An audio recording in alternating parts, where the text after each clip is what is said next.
이재명 대통령이 오늘 출국합니다. 오는 18일까지 벨기에, EU, 이탈리아 교황청을 방문하고 프랑스 에비앙에서 개최되는 G7 정상회의에 참석할 계획입니다. 특히나 오는 15일 레오 14세 교황과의 만남 기대됩니다. 바티칸에서 한반도와 세계 평화를 주재한 연설도 할 예정이어서 한반도 평화에 대한 국제사회의 지지를 이끌어내는 계기가 될 전망이 드는데요. 이 대통령이 지난 7월 유흥식 추기경을 접견한 자리에서 레오 교황께서 한반도 평화를 위해 오시는 길에 북한도 한번 불러보시면 어떨까 하는 생각이 들었다 언급한 바가 있는데 그 언급이 따뜻한 제안이 될 가능성이 주목됩니다. 그런데 국익 위한 행보에 국힘이 고춧가루를 안 뿌리면 그게 뭐 국힘이겠습니까? 안철수와 순방 떠날 때가 아니다. 투표용지 부족 사태에 대한 대책을 직접 강구할 때다 고춧가루 뿌리고 나섰습니다. 덜 떨어진 소리입니다. 선관위는 헌법이 정한 독립기관입니다. 대통령도 선관위 업무에 개입할 수 없게 되어 있는데 그걸 정말 모른단 말입니까? 윤석열조차 그 사실을 잘 알았기에 계엄을 선포하고 선관위에 글을 들여보내려고 했던 거 아닙니까? 기본적인 헌정질서조차 유면한 채 정치 권세만 반복하는 안철수 모습이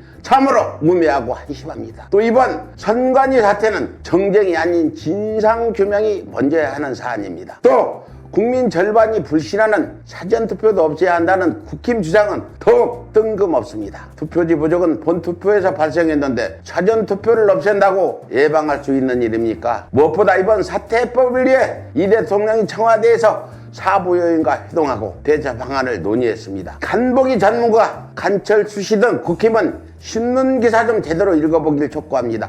한 소장님, 네. 오늘 이 대통령 또 해외 나가 G7 참석하는데 네. 해외 나가면 많은 성과를 얻어오지 않아요? 이번에도 기대됩니까? 네, 이번에도 근데 아주 문제는 많이 마음이 안 좋고 나갈 것 같아요. 선거 문제나 또 뭐 투표지 부족 사태도 일어나고 있는데 어떻게 잘 다녀오실 것 같아요? 네, 선거 결과 보고 본인께서도 마음이 좀 안 좋았다고 이렇게 직접 네. 토로하시기도 하셨잖아요, 어제. 네. 그리고 또 이제 여러 국가들을 순방하셔야 되니까 좀 무거운 마음으로 가시지 않을까라는 생각은 들지만 그럼에도 불구하고 또 대한민국의 국익만을 생각하고 잘하고 오시리라 믿겠습니다. 예, 그래요. 좀 마음이 안 좋아도 다시 자신감 있게 다녀오시기 바라면서 이 대통령은 오는 14일 이탈리아 현지에서 청와대 수석 보좌관 회의를 주재할 계획이랍니다. 대통령이 해외 순방 중 화상으로 연결해 수석 보좌관 회의를 주재하는 것은 이번이 처음인데요. 해외 일정으로 인해 혹여 발생할 수 있는 국정 공백을 최소화하겠다는 의지가 담긴 행보로 보입니다. 그 의지가 실제 성과로 이어져 국정 운영이 빈틈이 없기를 기대합니다. 지난 1년은 여러 위기 속에서도 대한민국이 회복을 넘어 성장으로 전환하는 기반을 다져온 시간이었습니다. 이번 순방 역시 중동 전쟁의 여파와 트럼프 행정부의 출범 이후에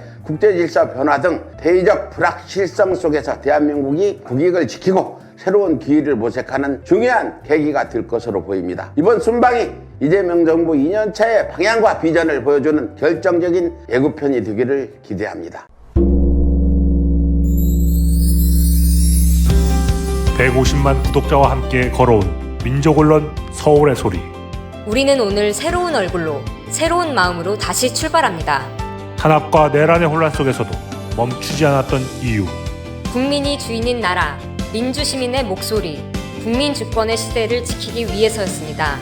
이제 서울의 소리는 더 넓은 무대로 나아갑니다. 언론을 넘어 영상과 소리, 현장과 기록이 살아 숨쉬는 새로운 멀티미디어 저널로 다시 태어납니다.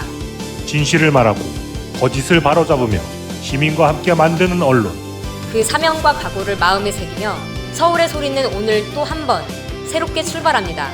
함께 걸어온 길처럼 앞으로의 길도 시민 여러분과 나란히 가겠습니다.